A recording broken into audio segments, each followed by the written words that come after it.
मेरे प्यारे देशवासियों, नमस्कार। मन की बात की शुरुआत में आज मैं आप सबके साथ एक खुशखबरी साझा करना चाहता हूं।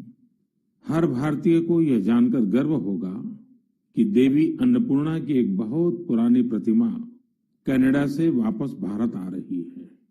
यह प्रतिमा लगभग 100 साल पहले 1913 के करीब वाराणसी के एक मंदिर से चुराकर देश से बाहर भेज दी गई थी। मैं कनाडा की सरकार और इस पुण्य कार्य को संभव बनाने वाले सभी लोगों का इस सहृदयता के लिए आभार प्रकट करता हूं। माता अन्नपूर्णा का काशी से बहुत ही विशेष संबंध है। अब उनकी प्रतिमा का वापस आना हम सभी के लिए सुखद है। माता अन्नपूर्णा की प्रतिमा की तरह ही हमारी विरासत की अनेक अनमोल धरोहरें अंतर्राष्ट्रीय गिरोहों का शिकार होती रही है।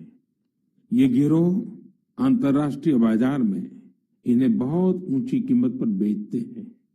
अब इन पर सख्ती तो लगाई ही जा रही है। इनकी वापसी के लिए भारत ने अपने प्रयास भी बढ़ाए हैं।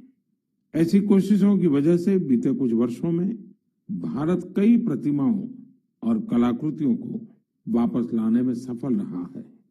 माता अन्नपूर्णा की प्रतिमा की वापसी के साथ एक संयोग ये भी जुड़ा है कि कुछ दिन पूर्व ही वर्ल्ड हेरिटेज वीक मनाया गया है। वर्ल्ड हेरिटेज वीक संस्कृति प्रेमियों के लिए पुराने समय में वापस जाने, उनके इतिहास के अहम पड़ावों को पता लगाने का एक शानदार अवसर प्रदान करता है। कोरोना कालखंड के बावजूद भी इस बार हमने इनोवेटिव तरीके से लोगों को ये हेरिटेज वीक मनाते देखा। क्राइसिस में कल्चर बड़े काम आता है। इससे निपटने में अहम भूमिका निभाता है। टेक्नोलॉजी के माध्यम से भी कल्चर एक इमोशनल रिचार्ज की तरह काम करता है।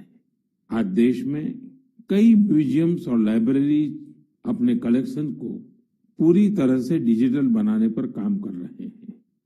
दिल्ली में हमारे राष्ट्रीय संग्रहालय ने इस संबंध में कुछ सराहनीय प्रयास किए हैं।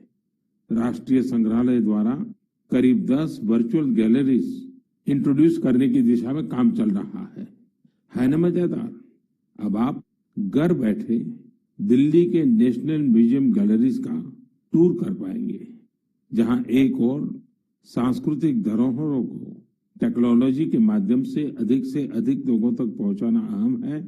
वहीं इन धरोहरों के संरक्षण के लिए टेक्नोलॉजी का उपयोग भी महत्वपूर्ण है। हाल ही में एक इंटरेस्टिंग प्रोजेक्ट के बारे में पढ़ रहा था। नॉर्वे के उत्तर में स्वालबार्ड नाम का एक द्वीप है।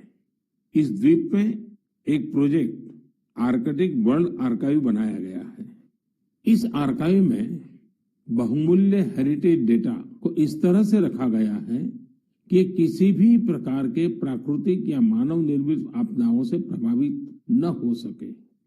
अभी हाल ही में यह भी जानकारी आई है कि अजंता गुफाओं की धरोहर को भी डिजिटाइज करके इस प्रोजेक्ट में संजोया जा रहा है। इसमें अजंता गुफाओं की पूरी झलक देखने को मिलेगी।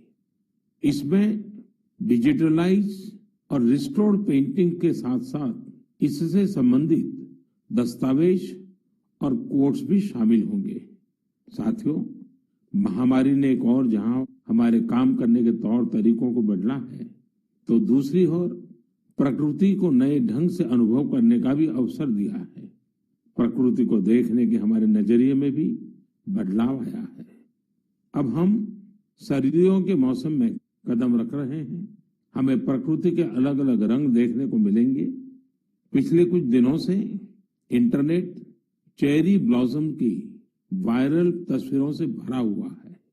आप सोच रहे होंगे, जब मैं चेरी ब्लॉसम की बात कर रहा हूं तो जापान की इस प्रसिद्ध पहचान की बात कर रहा हूं, लेकिन ऐसा नहीं है। ये जापान की तस्वीरें नहीं है, ये अपने मेघालय के शिलांग की तस्वीरें हैं।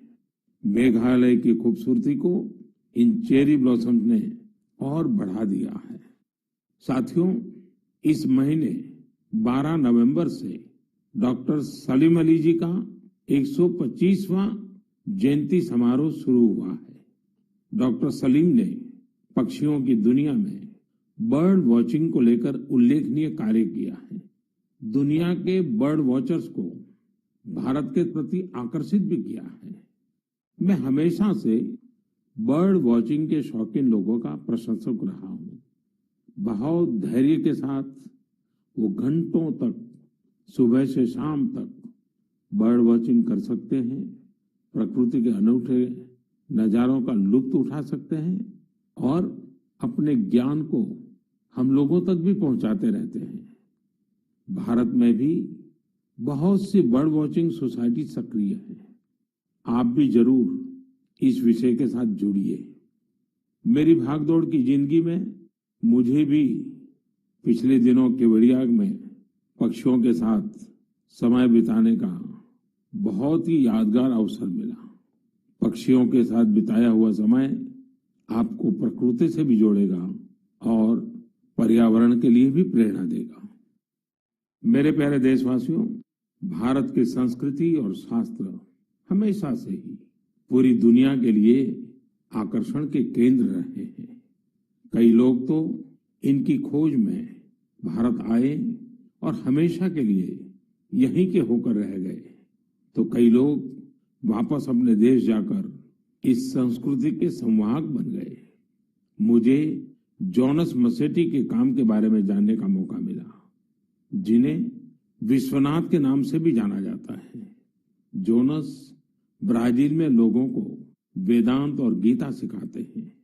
वे विश्व विद्या नाम की एक संस्था चलाते हैं, जो रियो डी जेनेरो से घंटे भर की दूरी पर पेट्रोपोलिस के पहाड़ों में स्थित है। जोनास ने मैकेनिकल इंजीनियरिंग की पढ़ाई करने के बाद स्टॉक मार्केट में अपनी कंपनी में काम किया। बाद में उनका रुझान भारतीय संस्कृति और खासकर वेदांत की तरफ हो गया। स्टॉक से लेकर के स्पिरिचुअलिटी तक वास्तव में उनकी एक लंबी यात्रा है। जोनास ने भारत में वेदांत दर्शन का अध्ययन किया और 4 साल तक वे कोयम्बतूर के आर्ष विद्या गुरुकुलम में रहे। जोनास में एक और खासियत है, वह अपने मैसेज को आगे पहुंचाने के लिए टेक्नोलॉजी का प्रयोग कर रहे हैं। वह नियमित रूप से ऑनलाइन प्रोग्राम्स करते हैं।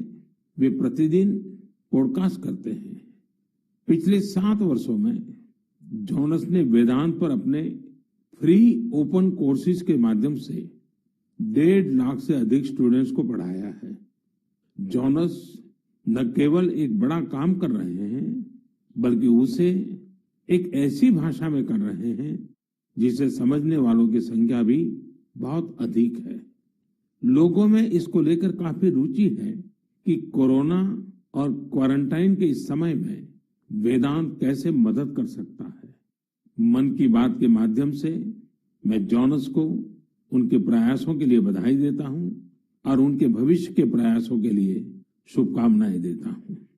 साथियों, इसी तरह अभी एक खबर पर आपका ध्यान जरूर गया होगा। न्यूजीलैंड में वहां के नवनिर्वाचित एमपी डॉक्टर गौरव शर्मा ने विश्व की प्राचीन भाषाओं में से एक संस्कृत भाषा में शपथ ली है। एक भारतीय के तौर पर भारतीय संस्कृति का ये प्रसार हम सबको गर्व से भर देता है। मन की बात के माध्यम से मैं गौरव शर्मा जी को शुभकामनाएं देता हूं। हम सभी की कामना है वो न्यूजीलैंड के लोगों की सेवा में नई उपलब्धियां प्राप्त करें। मेरे प्यारे देशवासियों, कल 30 नवंबर को हम श्री गुरु नानक देव जी का 551वां प्रकाश पर्व मनाएंगे। पूरी दुनिया में गुरु नानक देव जी का प्रभाव स्पष्ट रूप से दिखाई देता है। वैंकूवर से वेलिंगटन तक, सिंगापुर से साउथ अफ्रीका तक उनके संदेश हर तरफ सुनाई देते हैं। गुरु ग्रंथ साहिब में कहा गया है, सेवक को सेवा बन आई, यानी सेवक का काम सेवा करना है। बीते कुछ वर्षों में कई अहम पड़ाव आए और एक सेवक के तौर पर हमें बहुत कुछ करने का अवसर मिला। गुरु साहिब ने हमसे सेवा ली। गुरु नानक देव जी का ही 550वां प्रकाश पर्व, श्री गुरु गोविंद सिंह जी का 350वां प्रकाश पर्व, अगले वर्ष श्री गुरु तेग बहादुर जी का 400वां प्रकाश पर्व भी है। मुझे महसूस होता है कि गुरु साहब की मुझ पर विशेष कृपा रही, जो उन्होंने मुझे हमेशा अपने कार्यों में बहुत करीब से जोड़ा है। साथियों, क्या आप जानते हैं कि कच्छ में एक गुरुद्वारा है, लखपत गुरुद्वारा साहब। श्री गुरु नानक जी अपनी उदासी के दौरान लखपत गुरुद्वारा साहिब में रुके थे। 2001 के भूकंप से इस गुरुद्वारे को भी नुकसान पहुंचा था। यह गुरु साहिब की कृपा ही थी कि मैं इसका जीर्णोद्धार सुनिश्चित कर पाया। न केवल गुरुद्वारा की मरम्मत की गई, बल्कि उसके गौरव और भव्यता को भी फिर से स्थापित किया गया। हम सबको गुरु साहब का भरपूर आशीर्वाद भी मिला। लखपत गुरुद्वारा के संरक्षण के प्रयासों को 2004 में UNESCO Asia Pacific heritage award में अवार्ड ऑफ डिस्टिंक्शन दिया गया। अवार्ड देने वाली जूरी ने यह पाया कि मरम्मत के दौरान शिल्प से जुड़ी बारीकियों का विशेष ध्यान रखा गया। जूरी ने यह भी नोट किया कि गुरुद्वारा के पुनर्निर्माण कार्य में सिख समुदाय की न केवल सक्रिय भागीदार रही, बल्कि उनके ही मार्गदर्शन में यह काम हुआ। लखपत गुरुद्वारा जाने का सौभाग्य मुझे तब भी मिला था जब मैं मुख्यमंत्री भी नहीं था। मुझे वहां जाकर असीम ऊर्जा मिलती थी। इस गुरुद्वारे में जाकर हर कोई खुद को धन्य महसूस करता है। मैं इस बात के लिए बहुत कृतज्ञ हूं कि गुरु साहब ने मुझसे निरंतर सेवा ली है। पिछले वर्ष नवंबर में ही करतारपुर साहिब कॉरिडोर का खुलना बहुत ही ऐतिहासिक रहा। इस बात को मैं जीवन भर अपने हृदय में संजोकर रखूंगा। ये हम सभी का सौभाग्य है कि हमें श्री दरबार साहिब की सेवा करने का एक और अवसर मिला। विदेश में रहने वाले हमारे सिख भाई बहनों के लिए अब दरबार साहिब की सेवा के लिए राशि भेजना और आसान हो गया है। इस कदम से विश्व भर की संगत दरबार साहिब के और करीब आ गई है। साथियों, ये गुरु नानक देव जी ही थे जिन्होंने लंगर की परंपरा शुरू की थी, और आज हमने देखा कि दुनिया भर में सिख समुदाय ने किस प्रकार कोरोना के इस समय में लोगों को खाना खिलाने की अपनी परंपरा को जारी रखा है। मानवता की सेवा की परंपरा हम सभी के लिए निरंतर प्रेरणा का काम करती है। मेरी कामना है हम सभी सेवक की तरह काम करते रहें। गुरु साहिब मुझसे और देशवासियों से इसी प्रकार सेवा लेते रहें। एक बार फिर गुरु नानक जयंती पर मेरी बहुत बहुत शुभकामनाएं। मेरे प्यारे देशवासियों, पिछले दिनों मुझे देश भर की कई यूनिवर्सिटीज के स्टूडेंट के साथ संवाद का, उनकी एजुकेशन जर्नी के महत्वपूर्ण इवेंट्स में शामिल होने का अवसर प्राप्त हुआ है। टेक्नोलॉजी के जरिए मैं आईआईटी गुवाहाटी, आईआईटी दिल्ली, गांधीनगर की दीनदयाल पेट्रोलियम यूनिवर्सिटी, दिल्ली की जेएनयू, मैसूर यूनिवर्सिटी और लखनऊ यूनिवर्सिटी के विद्यार्थियों से कनेक्ट हो पाया। देश के युवाओं के बीच होना बेहद तरोताजा करने वाला और ऊर्जा से भरने वाला होता है। विश्वविद्यालय के परिसर तो एक तरह से मिनी इंडिया की तरह होते हैं। एक तरह जहां इन कैंपस में भारत की विविधता के दर्शन होते हैं, वहीं दूसरी तरफ वहां न्यू इंडिया के लिए बड़े बड़े बदलाव का पैशन भी दिखाई देता है। कोरोना से पहले के दिनों में जब मैं रूबरू किसी इंस्टीट्यूशन के इवेंट में जाता था, तो ये आग्रह भी करता था कि आसपास के स्कूलों से गरीब बच्चों को भी उस समारोह में आमंत्रित किया जाए। वो बच्चे उस समारोह में मेरे स्पेशल गेस्ट बनकर आते रहे हैं। एक छोटा सा बच्चा उस भव्य समारोह में किसी युवा को डॉक्टर, इंजीनियर, साइंटिस्ट बनते देखता है किसी को मेडल लेते हुए देखता है तो उसमें नए सपने जगते हैं। मैं भी कर सकता हूं, यह आत्मविश्वास जगता है। संकल्प के लिए प्रेरणा मिलती है।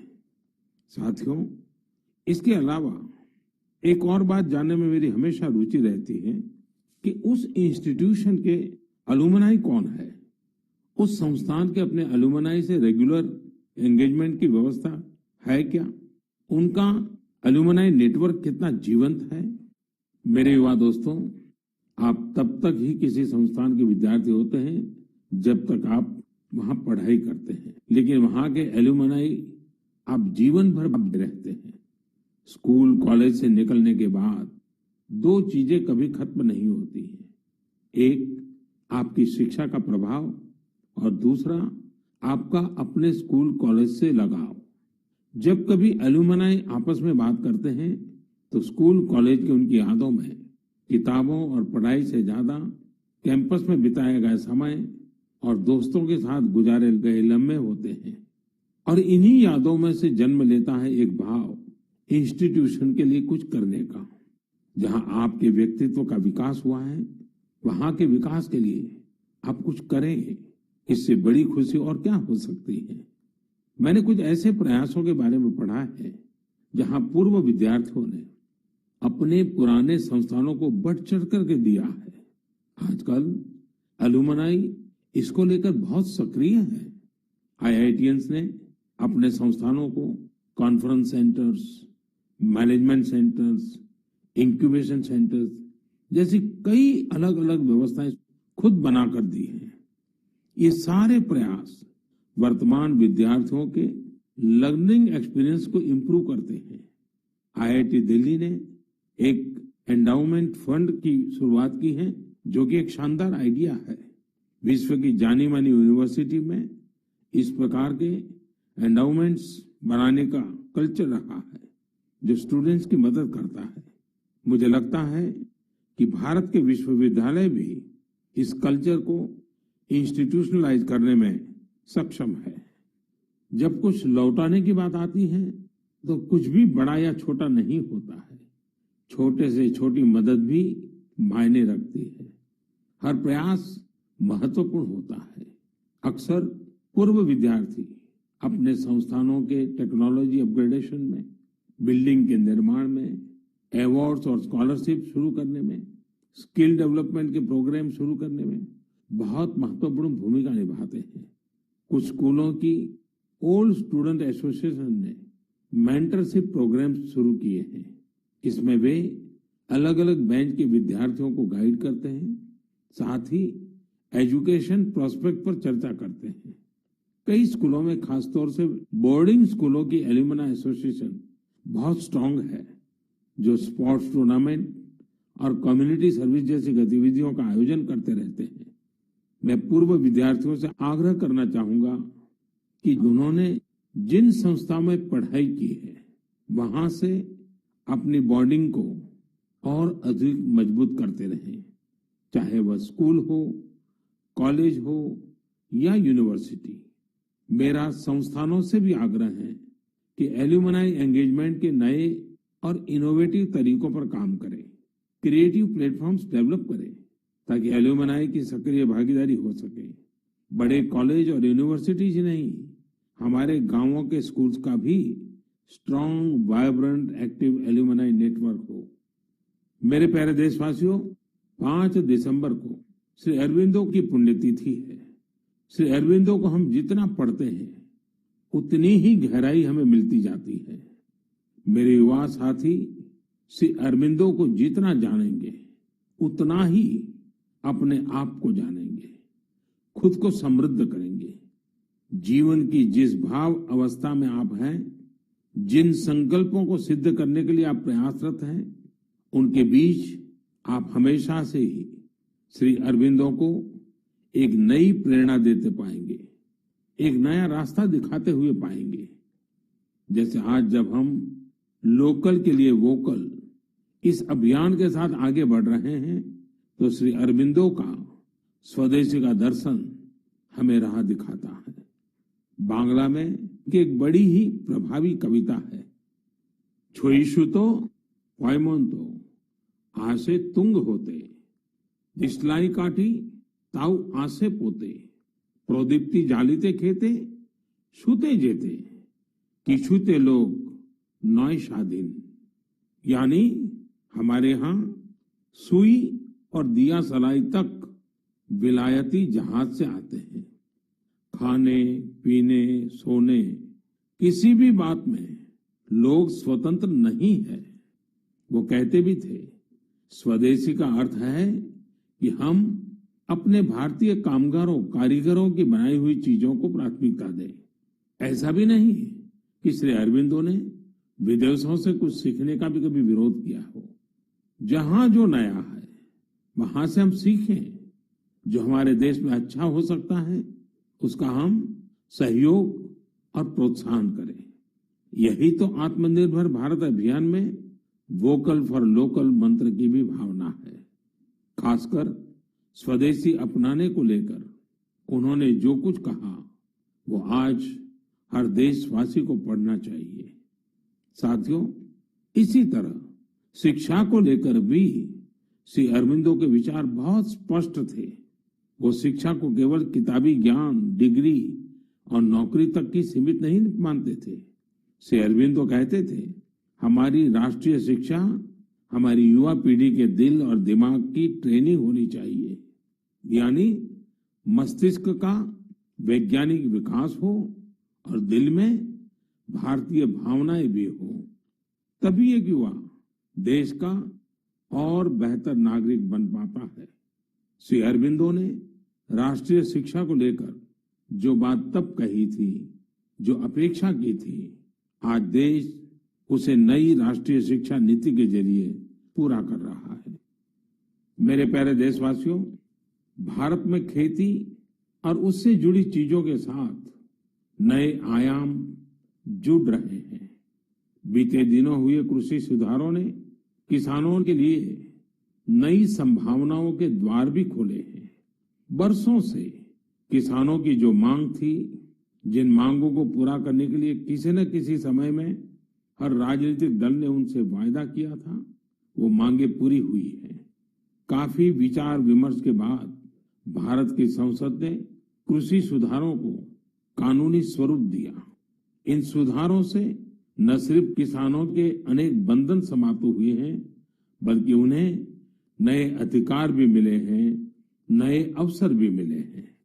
इन अधिकारों ने बहुत ही कम समय में किसानों की परेशानियों को कम करना शुरू कर दिया है। महाराष्ट्र के धुले जिले के किसान जितेंद्र भोईजी ने नए कृषि कानूनों का इस्तेमाल कैसे किया, ये आपको भी जानना चाहिए। जितेंद्र भोईजी ने मक्के की खेती की थी और सही दामों के लिए उसे व्यापारियों को बेचना तय किया। फसल की कुल कीमत तय हुई करीब 3,32,000 रुपये। जितेंद्र भोई को 25,000 रुपये एडवांस भी मिल गए थे। तय ये हुआ था कि बाकी का पैसा उन्हें 15 दिन में चुका दिया जाएगा। लेकिन बाद में परिस्थितियां ऐसी बनी कि उन्हें बाकी का पेमेंट नहीं मिला। किसान से फसल खरीद लो, महीनों महीनों पेमेंट न करो। संभवतः मक्का खरीदने वाले बरसों से चली आ रही उसी परंपरा को निभा रहे थे। इसी तरह 4 महीने तक जितेंद्र जी का पेमेंट नहीं हुआ। इस स्थिति में उनकी मदद की सितंबर में जो पास हुए हैं, जो नए कृषि कानून बने हैं, वो उनके काम आए। इस कानून में ये तय किया गया है कि फसल खरीदने के 3 दिन में ही किसान को पूरा पेमेंट करना पड़ता है और अगर पेमेंट नहीं होता है तो किसान शिकायत दर्ज कर सकता है। कानून में एक और बहुत बड़ी बात है। इस कानून में ये प्रावधान किया गया है कि क्षेत्र के एसडीएम को 1 महीने के भीतर ही किसान की शिकायत का निपटारा करना होगा। अब जब ऐसे कानून की ताकत हमारे किसान भाई के पास थी तो उनकी समस्या का समाधान तो होना ही था। उन्होंने शिकायत की और चंद ही दिन में उनका बकाया चुका दिया गया। यानी कि कानून की सही और पूरी जानकारी ही जितेंद्र जी की ताकत बनी। क्षेत्र कोई भी हो, हर तरह के भ्रम और अफवाहों से दूर सही जानकारी हर व्यक्ति के लिए बहुत बड़ा संबल होती है। किसानों में जागरूकता बढ़ाने का ऐसा ही एक काम कर रहे हैं राजस्थान के 12 जिले में रहने वाले मोहम्मद असलम जी। ये किसान उत्पादक संघ के सीईओ भी हैं। जी हाँ, आपने सही सुना, किसान उत्पादक संघ के सीईओ। उम्मीद है बड़ी बड़ी कंपनियों के सीईओज को ये सुनकर अच्छा लगेगा कि अब देश के दूर दराज वाले इलाकों में काम कर रहे किसान संगठनों में भी सीईओज होने लगे हैं। तो साथियों, मोहम्मद असलम जी ने अपने क्षेत्र के अनेकों किसानों को मिलाकर एक व्हाट्सएप ग्रुप बना लिया है। इस ग्रुप पर वो हर रोज आसपास की मंडियों में क्या भाव चल रहा है इसकी जानकारी किसानों को देते हैं। खुद उनका एफपीओ भी किसानों से फसल खरीदता है, इसलिए उनके इस प्रयास से किसानों को निर्णय लेने में मदद मिलती है। साथियों, जागरूकता है तो जीवंतता है। अपनी जागरूकता से हजारों लोगों का जीवन प्रभावित करने वाले एक कृषि उद्यमी श्री वीरेंद्र यादव जी हैं। वीरेंद्र यादव जी कभी ऑस्ट्रेलिया में रहा करते थे। 2 साल पहले ही वो भारत आए और अब हरियाणा के कैथल में रहते हैं। दूसरे लोगों की तरह ही खेती में पराली उनके सामने भी एक बड़ी समस्या थी। इसके सॉल्यूशन के लिए बहुत व्यापक स्तर पर काम हो रहा है। लेकिन आज मन की बात में मैं वीरेंद्र जी को विशेष तौर पर जिक्र इसलिए कर रहा हूं क्योंकि उनके प्रयास अलग है, एक नई दिशा दिखाते हैं। पराली का समाधान करने के लिए वीरेंद्र जी ने पुआल की गांठ बनाने वाली स्ट्रॉ बेलर मशीन खरीदी। इसके लिए उन्हें कृषि विभाग से आर्थिक मदद भी मिली। इस मशीन से उन्होंने पराली के गट्ठे बनाना शुरू कर दिया। गट्ठे बनाने के बाद उन्होंने पराली को एग्रो एनर्जी प्लांट और पेपर मिल को बेच दिया। आप जानकर हैरान रह जाएंगे कि वीरेंद्र जी ने पराली से सिर्फ 2 साल में 1.5 करोड़ रुपए से ज्यादा का व्यापार किया है और उसमें भी लगभग 50 लाख रुपए मुनाफा कमाया है। इसका फायदा उन किसानों को भी हो रहा है जिनके खेतों से वीरेंद्र जी पराली उठाते हैं। हमने कचरे से कंचन की बात तो बहुत सुनी है, लेकिन पराली का निपटारा करके पैसा और पुण्य कमाने का यह अनोखा उदाहरण है। मेरा नौजवानों, विशेषकर कृषि की पढ़ाई कर रहे लाखों विद्यार्थियों से आग्रह है कि वो अपने आसपास के गांवों में जाकर किसानों को आधुनिक कृषि के बारे में, हाल में हुए कृषि सुधारों के बारे में जागरूक करें। ऐसा करके आप देश में हो रहे बड़े बदलाव के सहभागी बनेंगे।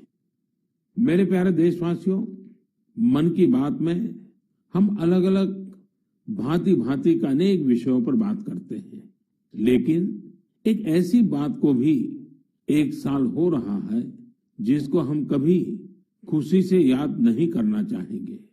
करीब करीब 1 साल हो रहे हैं जब दुनिया को कोरोना के पहले केस के बारे में पता चला था। तब से लेकर अब तक पूरे विश्व ने अनेक उतार चढ़ाव देखे हैं। लॉकडाउन के दौर से बाहर निकलकर अब वैक्सीन पर चर्चा होने लगी है, लेकिन कोरोना को लेकर किसी भी तरह की लापरवाही अब भी बहुत घातक है। हमें कोरोना के खिलाफ अपनी लड़ाई को मजबूती से जारी रखना है। साथियों, कुछ दिनों बाद ही 6 दिसंबर को बाबा साहब आम्बेडकर की पुण्यतिथि भी है। ये दिन बाबा साहब को श्रद्धांजलि देने के साथ ही देश के प्रति अपने संकल्पों, संविधान ने एक नागरिक के तौर पर अपने कर्तव्यों को निभाने की जो सीख हमें दी है, उसे दोहराने का है। देश के बड़े हिस्से में सर्दी का मौसम भी जोर पकड़ रहा है। अनेक जगहों पर बर्फबारी हो रही है। इस मौसम में हमें परिवार के बच्चों और बुजुर्गों का, बीमार लोगों का विशेष ध्यान रखना है। खुद भी सावधानी बरतनी है। मुझे खुशी होती है जब मैं देखता हूं कि लोग अपने आसपास के जरूरतमंदों की भी चिंता करते हैं। गर्म कपड़े देकर उनकी मदद करते हैं। बेसहारा जानवरों के लिए भी सर्दियां बहुत मुश्किल लेकर आती हैं। उनकी मदद के लिए भी बहुत लोग आगे आते हैं। हमारी युवा पीढ़ी इस तरह के कार्यों में बहुत बढ़ चढ़कर सक्रिय होती है।